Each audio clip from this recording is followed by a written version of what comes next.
ಕಂದಮ್ಮ ಹೇಗಿದ್ದೀಯಾ? ಚೆನ್ನಾಗಿದ್ದೀಯಾ ಅನ್ಕೋತೀನಿ. ನೀನು ಇವತ್ತು ಈ ವಿಡಿಯೋ ನೋಡೋಕೆ ಬಂದಿದ್ದೀಯಾ ಅಂತಂದರೆ ನಿನ್ನಲ್ಲೂ ಒಂದು ನೋವಿದೆ. ನಿನ್ನ ಜೊತೆ ನಾನು ಕೂತು ಮಾತಾಡೋಕೆ ಬಂದಿದ್ದೀನಿ. ಕಂದಮ್ಮ, ಒಬ್ಬ ವ್ಯಕ್ತಿಗೆ ಸಾಮಾನ್ಯವಾಗಿ ನೋವು ಯಾಕೆ ಬರುತ್ತೆ ಅನ್ನೋದಕ್ಕೆ ಒಂದು ಕಾರಣ ಇರುತ್ತೆ. ನಾವು ನೋವು ಬಂದ ಕೂಡಲೇ ನಾವು ಸಾಮಾನ್ಯವಾಗಿ ಹೇಳ್ತೀವಿ, ನನಗೆ ಯಾಕೆ ನೋವು ಬಂತು, ನಾನು ಏನು ತಪ್ಪು ಮಾಡಿದೆ, ನನಗೆ ಈ ನೋವುಗಳೆಲ್ಲ ಯಾವಾಗ ಮುಗಿಯುತ್ತೆ? ಈ ಪ್ರಶ್ನೆಗಳು ತಪ್ಪು ಅಂತಲ್ಲ ಕಂದಮ್ಮ, ಆದರೆ ಈ ಪ್ರಶ್ನೆಗಳಲ್ಲೇ ಉತ್ತರ ಸಿಗುತ್ತೆ. ನೋಡು, ನೋವು ಅನ್ನೋದು ಶಿಕ್ಷೆ ಅಲ್ಲ, ನೋವು ಸಂದೇಶ ಕೊಡುತ್ತೆ. ನೋವು ಅನ್ನೋದು ನಿನ್ನ ಕುಗ್ಗಿಸಲಂತೂ ಬರಲ್ಲ, ನಿನ್ನನ್ನು ಎಚ್ಚರವಾಗಿಸಲು ಬರುತ್ತೆ. ಕಂದಮ್ಮ, ಒಂದು ಉದಾಹರಣೆ ಹೇಳ್ತೀನಿ, ಕೇಳು. ಕಂದಮ್ಮ, ನೀನು ಕೆಲಸ ಮಾಡ್ತಿರ್ತೀಯ, ಅಲ್ಲಿ ಸಡನ್ನಾಗಿ ನಿಂಗೆ ಬೆಂಕಿ ತಾಗುತ್ತೆ ನಿನ್ನ ಕೈಗಳಿಗೆ, ಅದು ನಿನಗೆ ತುಂಬ ನೋವು ಕೊಡುತ್ತೆ. ಆದರೆ ಅದು ನೋವು ಅಲ್ಲ, ನಿನ್ನನ್ನು ಕಾಪಾಡ್ತಾ ಇದೆ. ಆ ಬೆಂಕಿ ಇದು ಅಪಾಯ ಅಂತ ನೀನು ಎಚ್ಚರಿಸ್ತಾ ಇದೆ, ಹೇಳ್ತಾ ಇದೆ ನಿಮಗೆ. ಹಾಗೆಯೇ ನಮ್ಮ ಲೈಫಲ್ಲಿ, ನಮ್ಮ ಜೀವನದಲ್ಲೂ ನೋವುಗಳು ಹಾಗೇ. ಕೆಲವೊಮ್ಮೆ ನಮ್ಮ ಜೀವನದಲ್ಲಿ ಯಾರೋ ನಮ್ಮನ್ನು ಬಿಟ್ಟು ಹೋಗ್ತಾರೆ, ಯಾರೋ ನಮ್ಮ ನಂಬಿಕೆಯನ್ನು ಮುರಿದು ಹೋಗ್ತಾರೆ, ನಮ್ಮ ಕನಸುಗಳನ್ನು ಒಡೆದು ಹೋಗ್ತಾರೆ. ಅದು ನಿನ್ನ ತಪ್ಪು ಅಂತಲ್ಲ ಕಂದಮ್ಮ, ಅದು ನಿನ್ನ ಜೀವನಕ್ಕೆ ಹೊಸ ದಾರಿ ಮಾಡಿಕೊಡ್ತಾ ಇದೆ.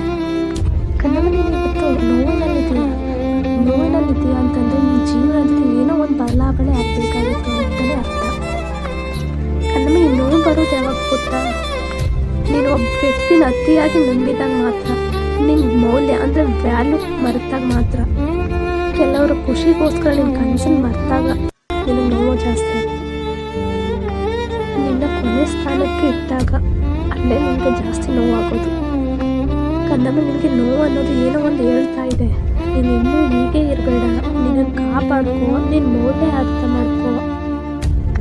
ಕಂದಮ್ಮ, ಈ ನೋವು ಅನ್ನೋದು ನಿನಗೆ ಹೇಳೋಕ್ಕೆ ಬಂದಿದೆ, ಹಾಗೆಯೇ ನಿನಗೆ ಅರ್ಥ ಮಾಡ್ಸೋಕ್ಕೆ ಬಂದಿದೆ. ಕಂದಮ್ಮ, ಈ ನೋವು ಅನ್ನೋದು ಇಲ್ಲದೆ ಇದ್ದರೆ ನಾವು ಎಷ್ಟೋ ತಪ್ಪುಗಳನ್ನು ಮಾಡ್ತಾ ಇದ್ವಿ ಅಲ್ವಾ?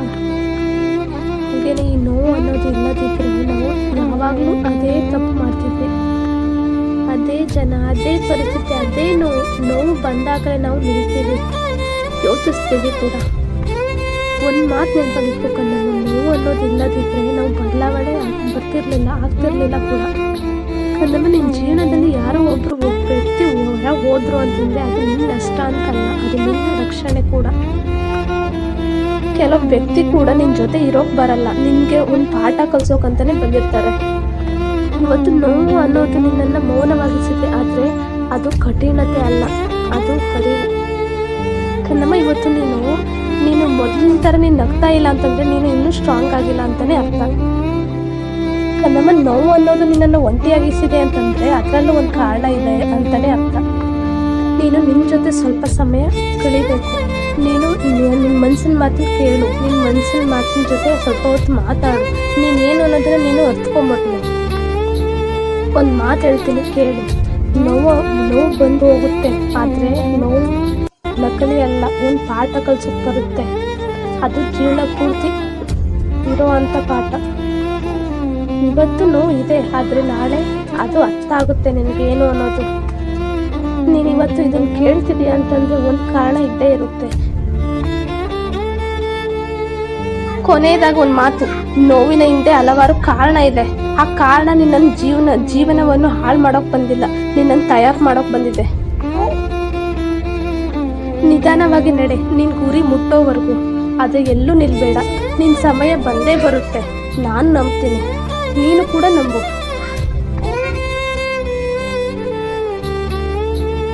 ಈ ವಿಡಿಯೋ ನಿಮಗೆ ಸ್ವಲ್ಪನಾದರೂ ಸಮಾಧಾನ ಆಗಿದ್ರೆ ಒಂದು ಲೈಕ್ ಮಾಡಿ, ನಿಮ್ಮ ಫ್ರೆಂಡಲ್ಲಿ ನೋವಲ್ಲಿರೋರಿಗೆ ಒಂದು ಶೇರ್ ಮಾಡಿ. ಹಾಗೆಯೇ ಏನೇ ಪ್ರಶ್ನೆ ಇದ್ರೂ ಕಾಮೆಂಟ್ ಮಾಡಿ, ಹಾಗೆಯೇ ಸಬ್ಸ್ಕ್ರೈಬ್ ಮಾಡಿ.